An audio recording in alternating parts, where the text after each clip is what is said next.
Okay, everybody, it's a little after 2. Sorry about that. Maybe 2 minutes late. This is David I. Here's all my access mechanisms to find me, read about things, and so on. This one, I've blogged about this topic and done some short videos in the past, both the October of 2012 for XE3. I did 31 videos, and then in January of 2013, I did 31 videos for C++, and I covered devices and sensors back then with little examples, blogs, and some videos. But we're going to go through, I'm live here, so just as this morning, but this time I've had the machine all to myself, nobody else sharing it, so I've got it all set up so you can see things like on iOS and my Android phone.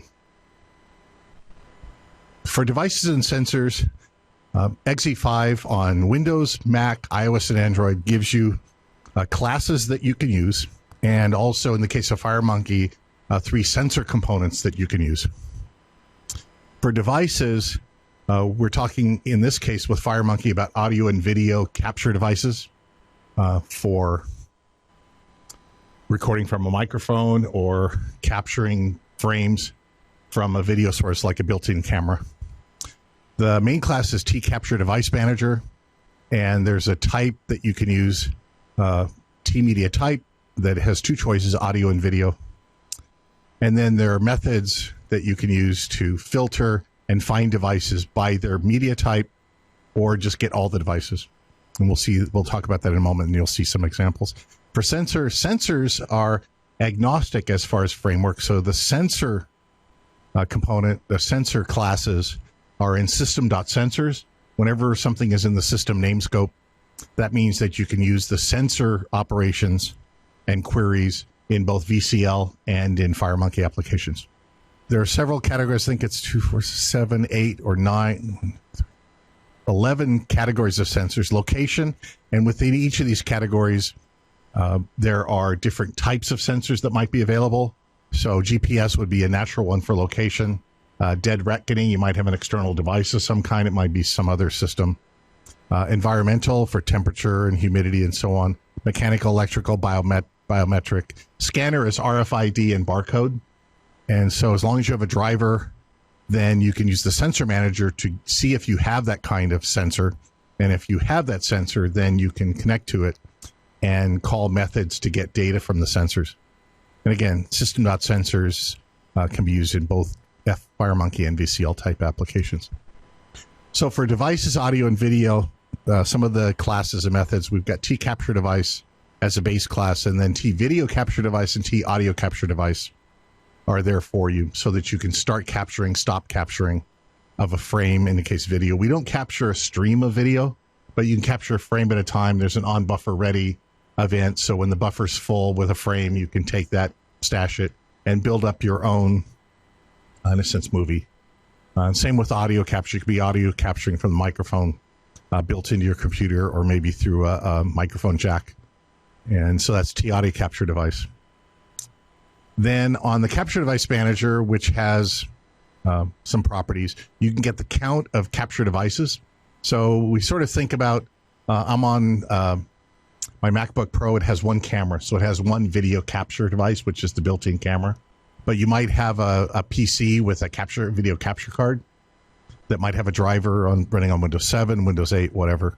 On my Samsung Slate, which I don't have in here, it's got 2 cameras. It's got a forward and a backward-facing camera running Windows 8. So if I query the number of video capture devices, it would give me a count of 2. And then it would tell me the names of each of those. They have very cryptic names, usually built by the manufacturer. You can have a current capture device manager. You might have multiple different capture device managers that you might have created yourself, and you could set the current one to some other base class. And you can see what the devices are. There's a devices array. And again, you can also filter by using the get devices by media type or by name and so on. You can always see what's the default capture. So I think when I'm on certain phones, the backward-facing camera, or if you only have 1 camera, that's the default camera. And if you have 1 microphone, that's the default audio capture device. in my 4S, I've got two cameras. The default is the backward-facing camera, but again, you can select either the front-facing or backward-facing camera in code, and you'll see an example for that. Again, there's methods, get device by media type. So if you say get devices by media type, pass tmedia type dot audio, then you'll only get all the audio devices that are available. Or if you say get devices by media type, tmedia type dot video, then you'll get the two cameras if it's a two camera or one camera, or none. The count could be 0 if you don't have any video capture devices on your system. So an older notebook that doesn't have a built-in camera or even an external camera. I know on one of my machines I've got a USB camera. So when that gets plugged in, there's a device driver that identifies that as a video capture device. And so it would show up with a count of 1, and you can get the name, manufacturer, and other things to see what it is. If I unplug it, then there's no video camera connected. If you want to play audio and video, there's the tmedia player component that you can drop down. It plays audio and video files, so it has a file name property, and you specify the file name, so movie.avi, song.mp3, whatever it might be on each of the platforms.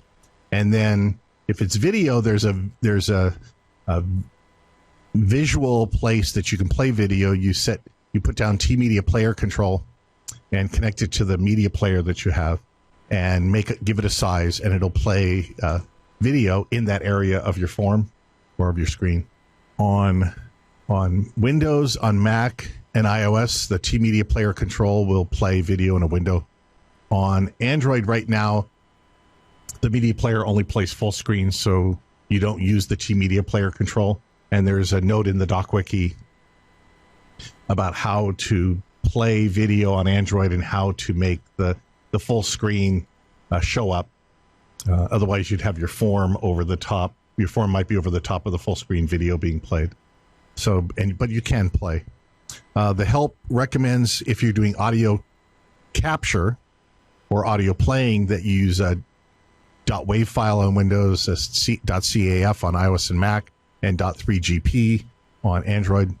But if you look in the source code for each of the platforms, where the calls to the register codec manager, you'll see codec manager registrations for these different file types for audio and video on each of these platforms. You can also, if you have some other codecs, like you might install, for example, to use QuickTime on Windows. If you don't have QuickTime installed on your machine, you won't be able to play an MOV file. But you can go and get QuickTime for Windows, which will install the codecs, and then the codec manager, the register codec manager call.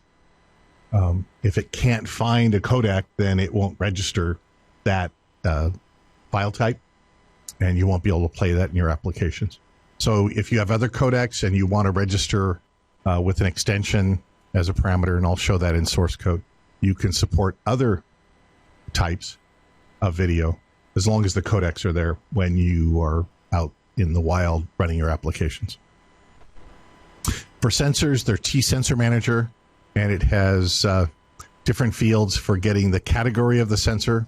Again, the categories are the list that I had before: environmental, location, and so on. The name of the sensor, if the sensor gives you its name. If it has a model number as part of the driver information, then you can get that through the API. The manufacturer of the hardware, or if it's a software-based sensor, if you don't have GPS built in, most platforms will give you location through Wi-Fi lookup.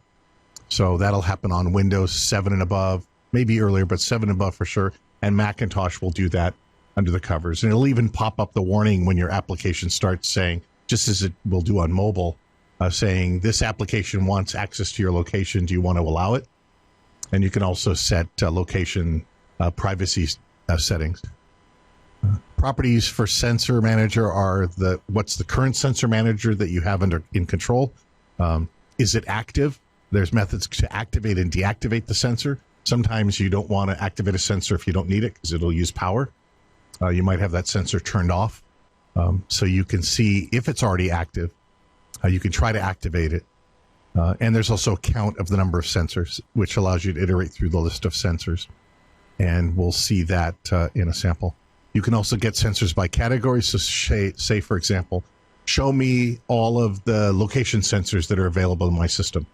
You know, I might have a GPS put in the phone, and I might have an external device that's using some kind of marine navigation, a LORAN system or some other satellite system that'll give you location, or some dead reckoning system. You can also get sensors by a filter to filter by category, name, manufacturer, and so on. There are sensors built in, T-location sensor, so you can specify the minimum distance to say that you've got a movement, and that's done in meters. As Jim told me the other day, sometimes GPS systems will drift a little bit. Or the other thing is if you're using Wi-Fi to get your location, if a certain access point that's known moves to a different location somewhere and it hasn't been updated yet to its real location, you might get an offset. Somebody's driving. Let's see. There's a bus on Highway 17 that has an access point on it. All the Highway 17 express buses have access points, so you can follow along. If you're right next to them, you can hook into the to the Wi-Fi on the bus. But you really have to be like right next to it. It would just scary going through the 4-lane mountain road here. T-motion sensor will give you, depending on whether it's a 3-axis or 6-axis accelerometer, it'll give you acceleration XYZ, angular acceleration, and it may give you speed. It depends on the device. And so you can test to see if the component has these properties, and if it does, then you can use them. The other way to test to see if they return a NaN, their floating point values. If they return a NaN, which is not a number in floating point, then you could just ignore it. And there's an orientation sensor with an incline. If you have one, some of the older iPhones didn't have compass or orientation. They just had simple inclinometer. And so you'd see compass came along, I think, in iOS 4, or it may have been 4S, where compass was built in. And then, and depending on the other devices, whether compasses or distance move in the axis for movement. So there's different, and again, you can query to see if any of these properties are available for the device you have. And there's a method for checking to see if the property is available. And if it is, then you can use the value. And when FireMonkey starts up, or when the system unit starts up, it goes out and it uses the sensor manager. It finds all the sensors it can find and finds out what properties are available, so that when you want to use it in code, you're just doing simple component-based development. Okay, let's switch to the IDE, and let's bring up a little example that I just built a little while ago. So this one, it's got a button and a label, and it's got a T-memo in it. When I click on the button, I'm going to go out and I'm going to find on the button click event handler. Let me boost the font here, because I've rebuilt this machine so many times. So display, let's do a 16-point Lucida console to make it easier to see the code. I don't know, I like Lucida console. Okay, so here we've got number of devices equals to T-capture device manager. I want to use the currently installed selected device manager, and I get the count field. And so that gives me the count, and then I just set that label to be the number of devices so that we see them. And then I iterate through the number of devices, and I get the type by calling get enum named for the type info using system.typeinfo of the type T-media type. And I get the offset of the device capture device manager current devices array, so all the devices that it found, and I get the media type. And there are lots of other parameters. In this case, I'm just going to get the state. Is it playing? Is it stopped? Is it recording? Whatever it might be. And so you can get manufacturer and other things. I just wanted to keep it simple. Just devices sub I, and then dot and whatever you want, manufacturer and so on. Okay, so using the type information. So I've got target platform Android here, and I've got it connected. So let's run this example, and let's go and bring up my Android device, which is here. It's a Samsung Galaxy S4. And what I should find is both on my iOS device and my Android device, I should end up with 3 devices, 2 cameras, and the microphone that's built in as an audio record device. Okay, so here's the... I don't know why the VNC viewer did that, but okay. Anyway. All right, so click the button. It says I found 3 devices. I found an audio and 2 video. All right. So pretty straightforward. And the same thing, let's just go over and I'll run it. I won't compile and run it because you'll see it. Here's mobile devices using a reflector. And again, click devices. And this is my iPhone 4S, which has, again, a built-in microphone and 2 cameras, front and back. If I had my 3G, which had just the backward-facing camera, I'd see the microphone and the video device. Right. All right. Very simple using the current device, the capture device manager. Now for sensors, we have a snippet called sensor info. And so sensor info, let's flip this. Sensor info's got just a timer. It's got a list box, and it's going to load some code to find all the sensors and display them in the list box. So let's look at the code. First, we have an array of sensor categories. So here's the types: location, environment, T sensor category, motion, orientation, mechanical, and so on, scanner.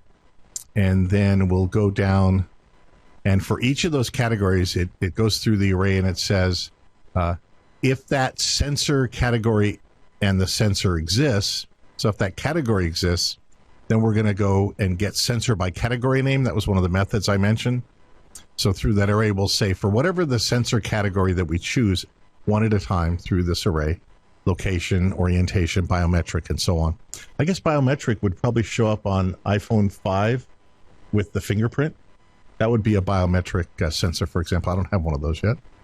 And then in that case, it's just going to output the sensor type, creating a list box item for each of the sensors in the array. And it's going to see if there's any detail information about the sensor. And then get the data of the sensor and go from there. A form create is just going to create each one, if that sensor exists, into a list. And then for each of the sensors, it's going to output information about the sensor, certain properties, for example. So here's an example of human presence. So if there's a custom biometric sensor that has a property called human presence, then it'll output the value of the data that comes from that there's a human present, what the proximity is, and so on. And for each, this is again in the snippets that come with samples. So here, if you've got an electric sensor, capacitance, resistance, inductance, if those properties exist and what their values are. And the same thing is done for each environmental sensor, light sensor, how many lux, and so on. Location sensor. So here's the different things: latitude and longitude. It's been a long day.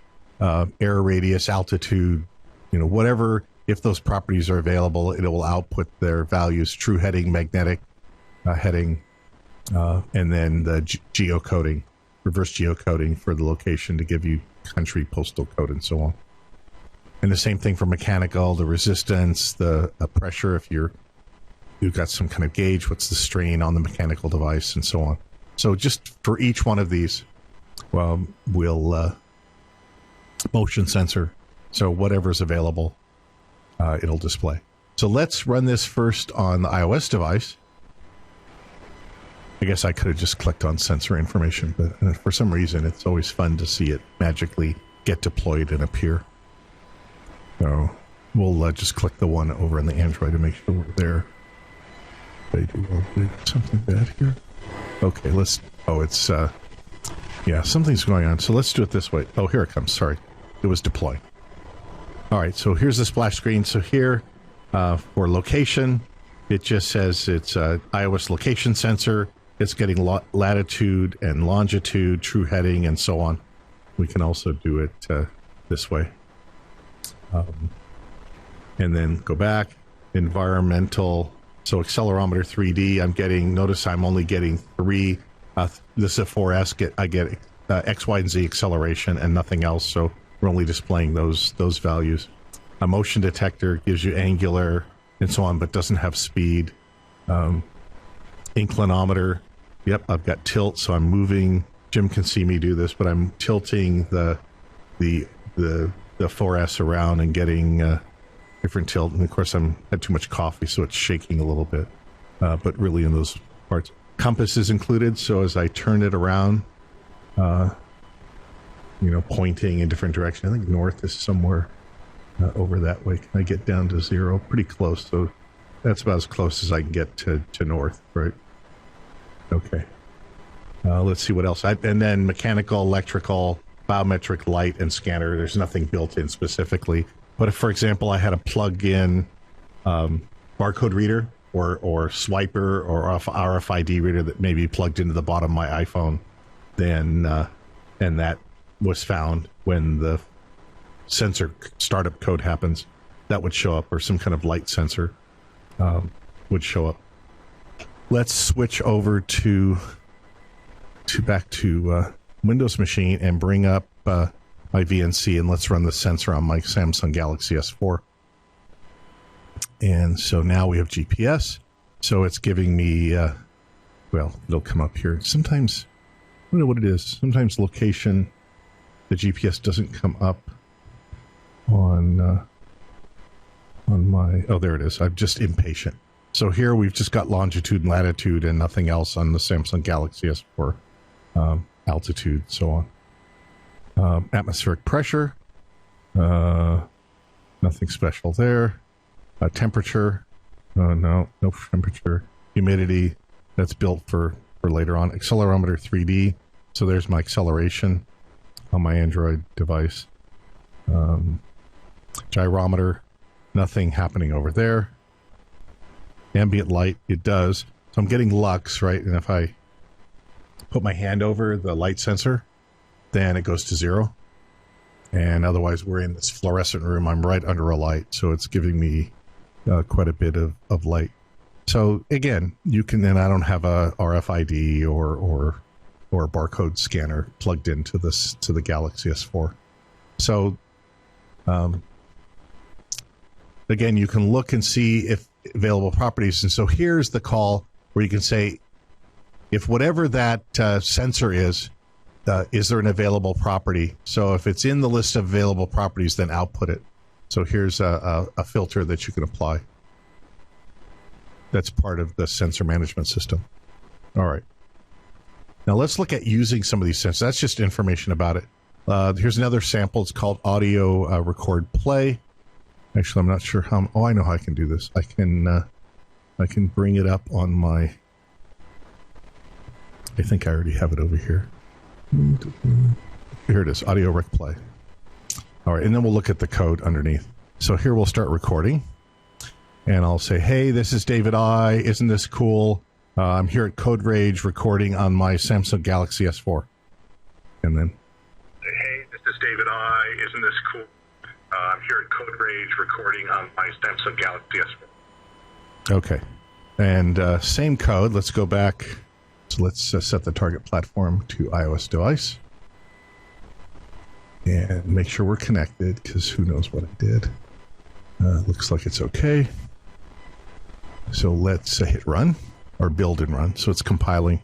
This one I guess I didn't deploy. But again, now you know it's real and it's live. Or is it memory? It could be tricking people.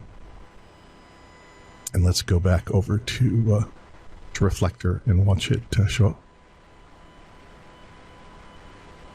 And gyroscope, I showed earlier, gyroscope uses the orientation sensor and it moves the cube around. So it's a combination of 3D graphics inside of a 2D form. Okay, here comes audio record play.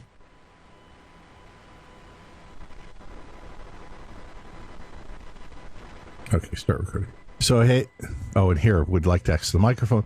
Hey, this is David I here at Code Rage, recording this if I did it, and let's hit stop and play. Did I not hit start recording? Okay. Hi, this is David I recording on this iPhone. Okay, Reflector's doing that. Okay. But there we go. That was that. So let's go look at the source code behind it. So here we've got, if I hit, let's hit start recording. So I say hit recording, click, and then we say, okay, microphone, we say T capture device manager current default audio capture device. And then if it gets a microphone, meaning it found a microphone, then we'll set the path to the file. So here we've got ifdef Android, set the file name of the microphone to tpath.getHomePath. tpath is defined inside of this system.io utils unit, which we can also use for navigating through directories and files in your sandbox area. And the /, and on Android, we're going to record into the file test.3gp.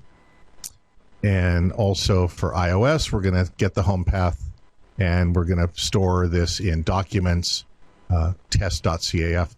The reason we'll put it into documents instead of just the home path itself is that anything that's in the documents subfolder in the home path can be backed up as part of doing your iTunes machine backup. And then we'll call start capture, and it just changes the image on visible to have that little red coloration come on.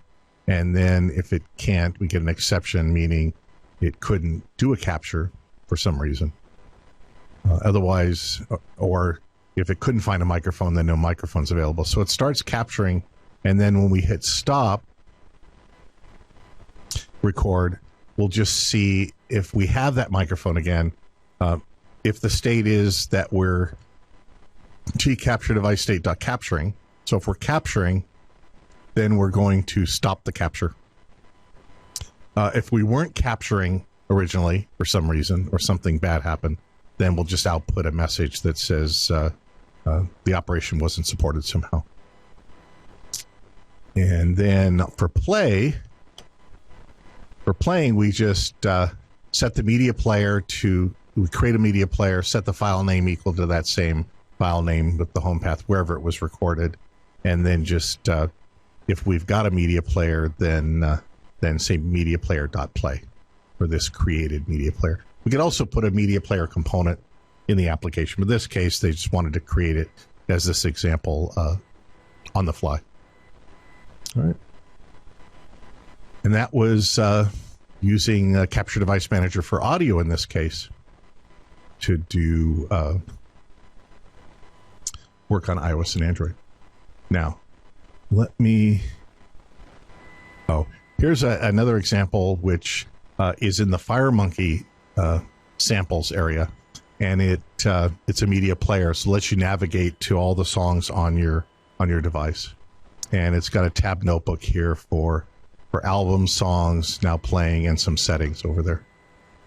And the code behind just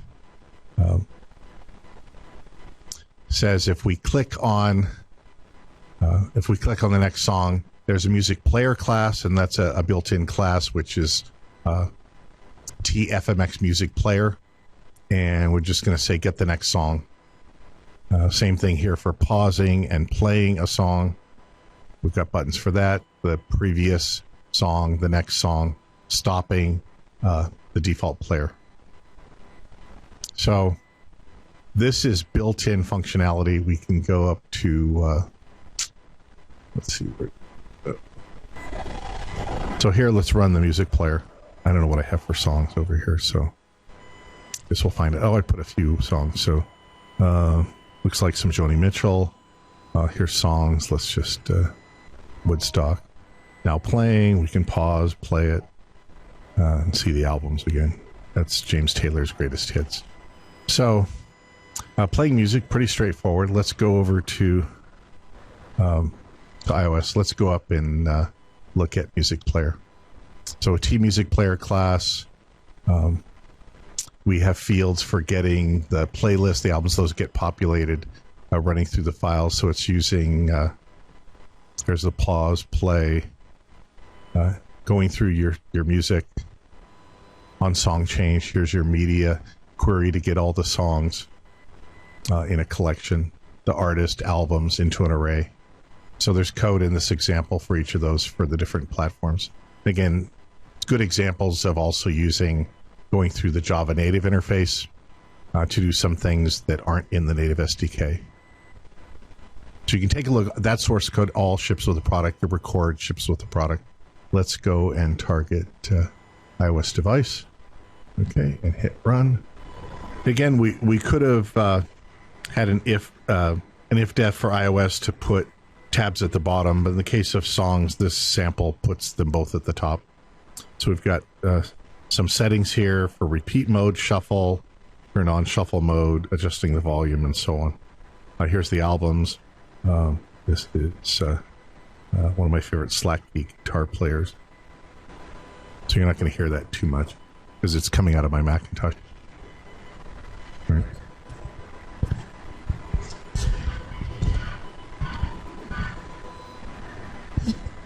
Yeah, so AirPlay probably back out.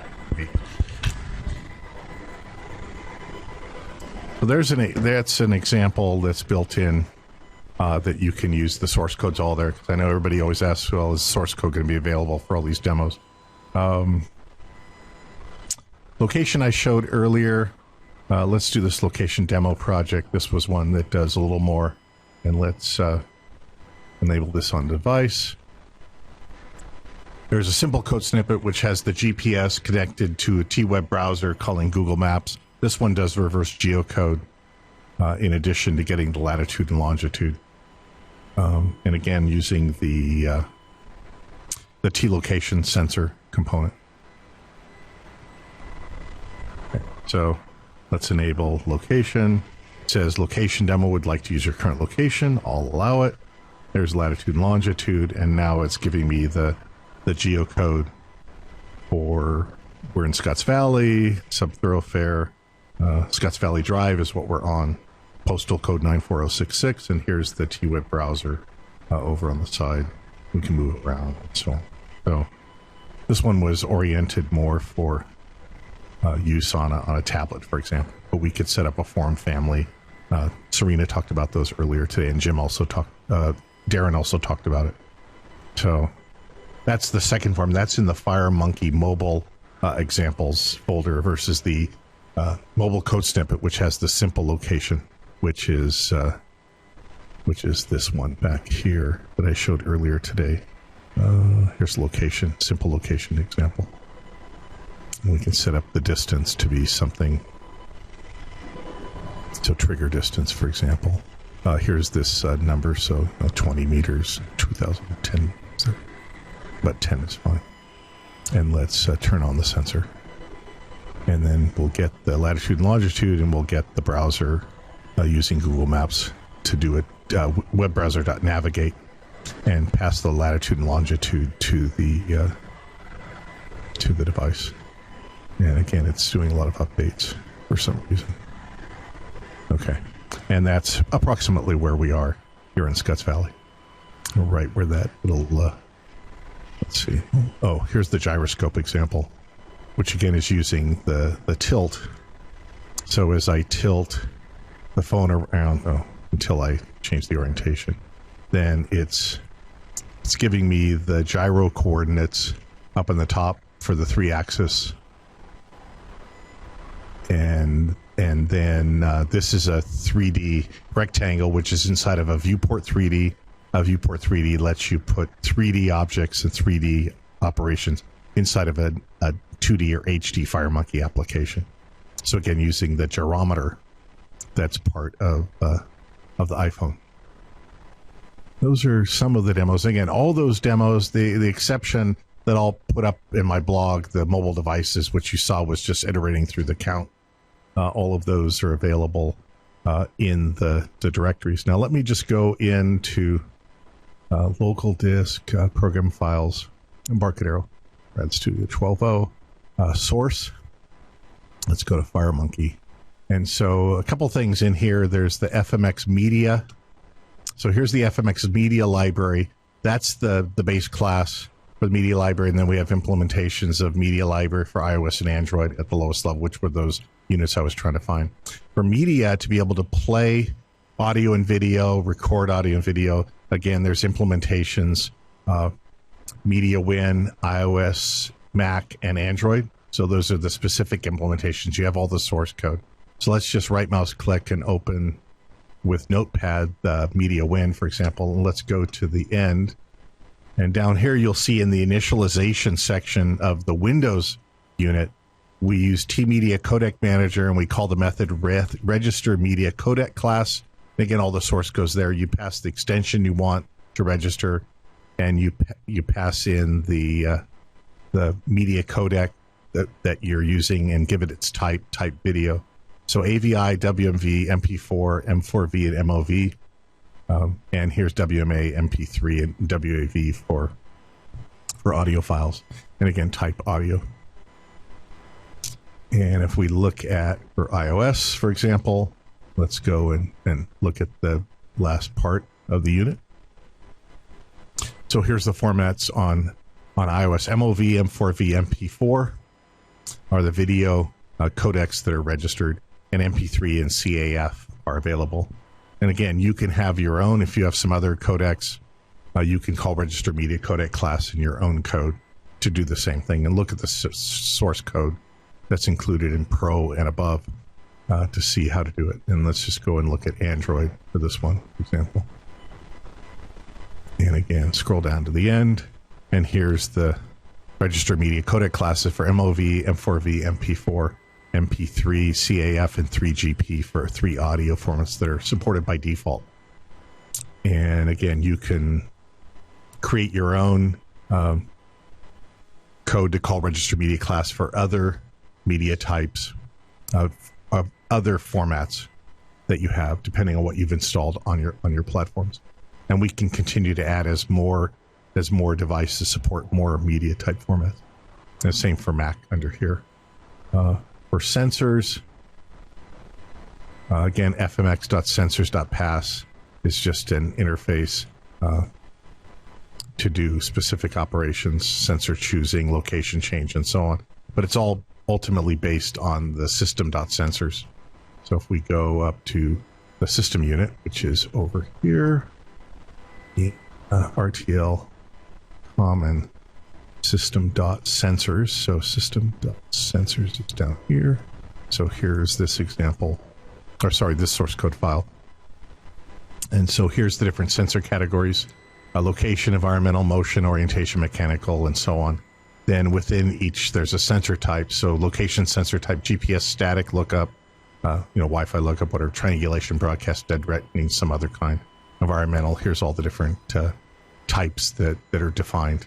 And these were defined starting from Windows 7, when Windows 7 started supporting sensor-based development. So 1D, 2D, 3D compass and kilometers, electrical types. Here's the 2, RFID and barcode. Ambient light for light sensor, which we had on our Samsung device, as a light sensor built in that you can do things with in your code. And then the state, added, removed, initializing, and so on. And then there's implementations for each of these. System.ios.sensors, for example, is the implementation for the for what it means to do sensor processing on iOS or on each of the different platforms. So system.ios, system.mac sensors, probably system.win sensors, somewhere down here. Yep, down here. Okay. So again, you want to see how to do this, you can use the components. So file, new, FireMonkey Mobile. Let's just put here. Down in the component palette, we have 3 built-in sensors to start, and then more to come. So here's sensors: T, location sensor, motion sensor, orientation sensor. And again, it shows you when you hover over it the supported platforms. And since sensors are platform agnostic, we've got all the different platforms that are supported for all of them. Okay, let me go back to my... guys, I've got a bunch of resources, and again, I will put the resources on my blog for my 2 sessions today.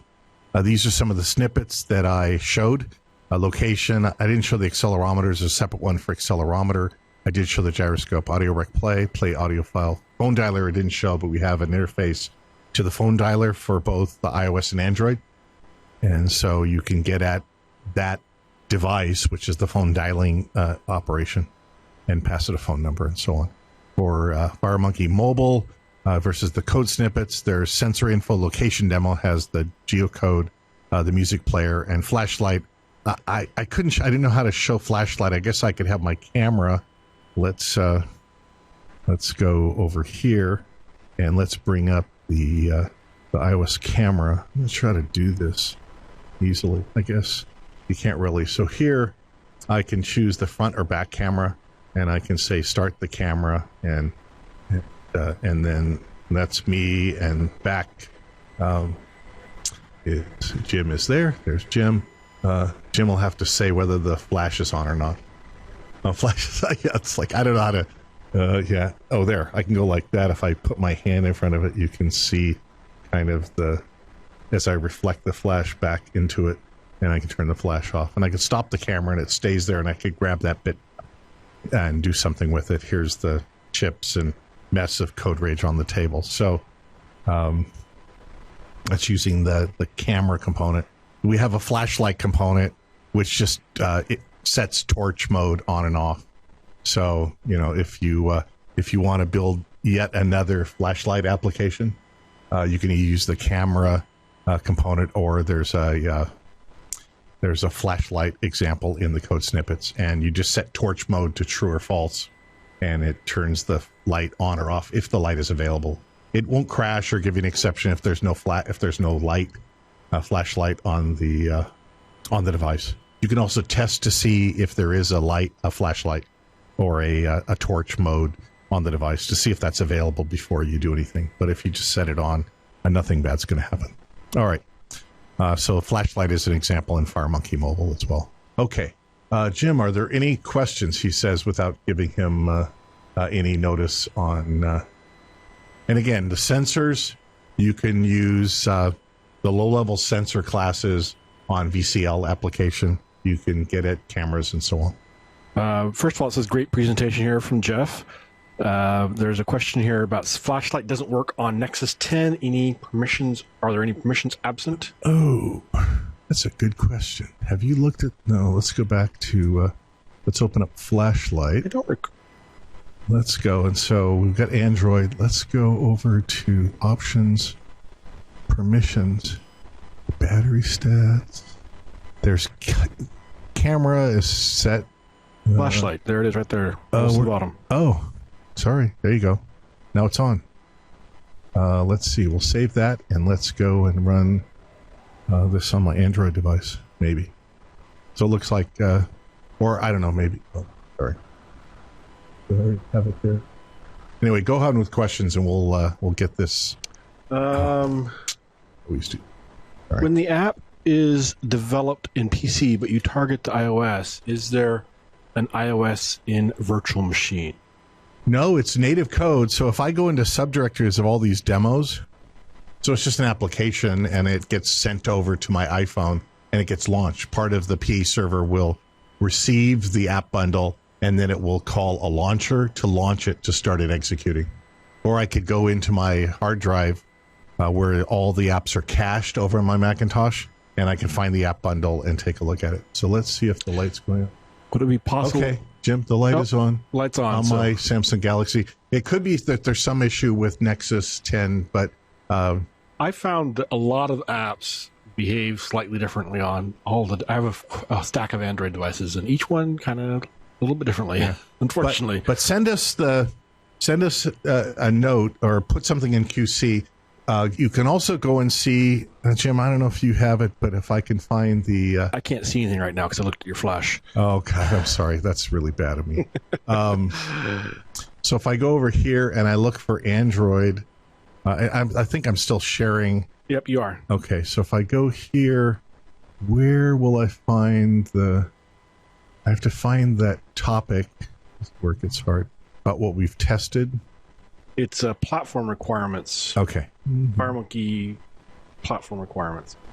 This was the top level OS. Is that showing up on the screen, Jim? Yep, it is. So those are the jelly bean ice cream sandwich, gingerbread. And then here's some of the apps we tested, and here's some of the devices. So it says here Nexus 10, 100%. I don't know if Flashlight was one of those. Flashlight was one of those.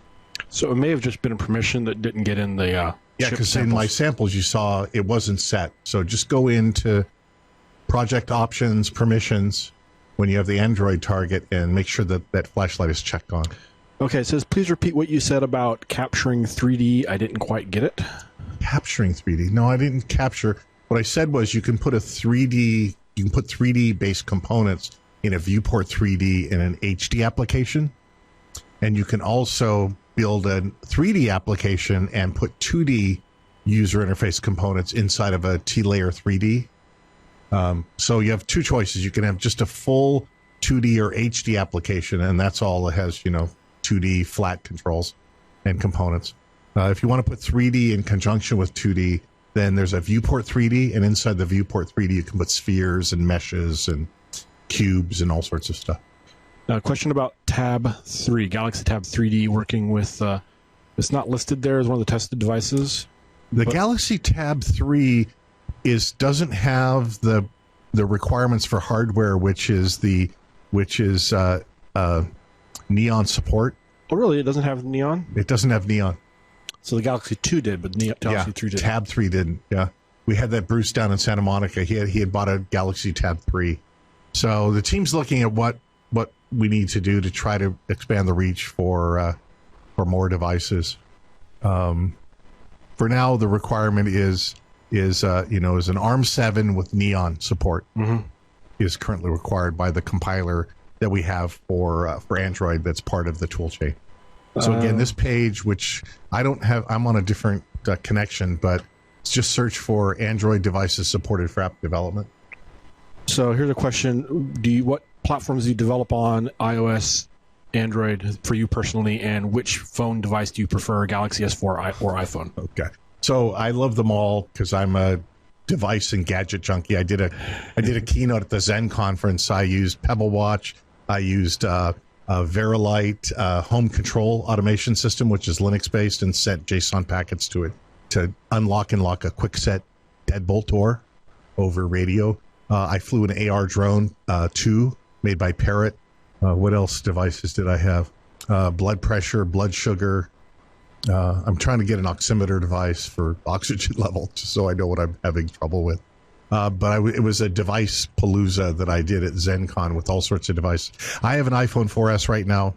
I have a Samsung Galaxy S4. I like the Samsung Galaxy S4. I have an iPad 4.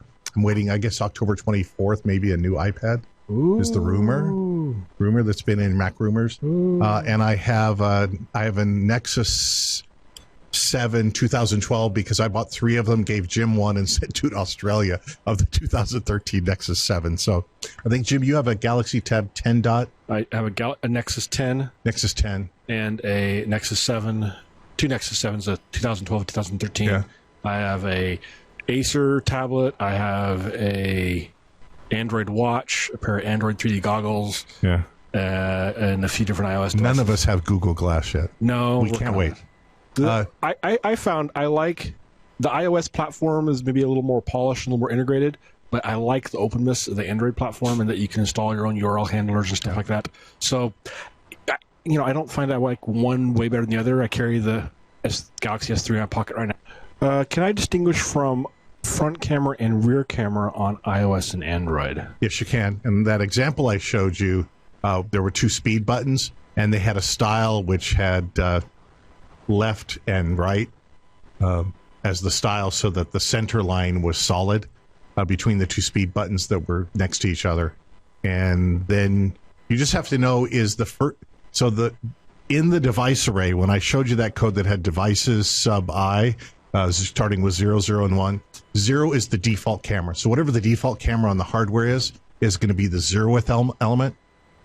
So in iPhones and everything else, the back-facing camera is the default camera, unless there's a setting to change that. I don't know of a setting to tell it. Usually you just tap the icon when you're in FaceTime or whatever, or you're taking a picture. But 0 is the default camera in the device array for video capture or picture taking, whatever you want to call it, and getting a frame buffer. And 1 is the next one. So the backward facing will be the 0th item in the device's array, and the 1th, because it's 0 based, will be the forward facing camera. I don't think you can query it unless there's some other identifier that, like on my Samsung Slate, it just gives me the manufacturer's ID of each camera. But it doesn't have a name like backward back camera or front camera, something like that. You could do a simple string. Just assume, just know that the default camera is going to be the first one listed that it finds, if it finds 2 video capture devices. And if that on your device is the backward facing camera, then the first element's the backward facing one. So in that code where the click button, it would have probably would have set the index to be 0, and front would be index 1 into the video device array. Okay, question about NFC. You can access NFC through the APIs, but it's not wrapped in a component. Yeah, we don't have it wrapped. Again, there's people who are working on interfaces, and there's people who are working on components, whether it's us or third party. Down here in permissions, there's NFC.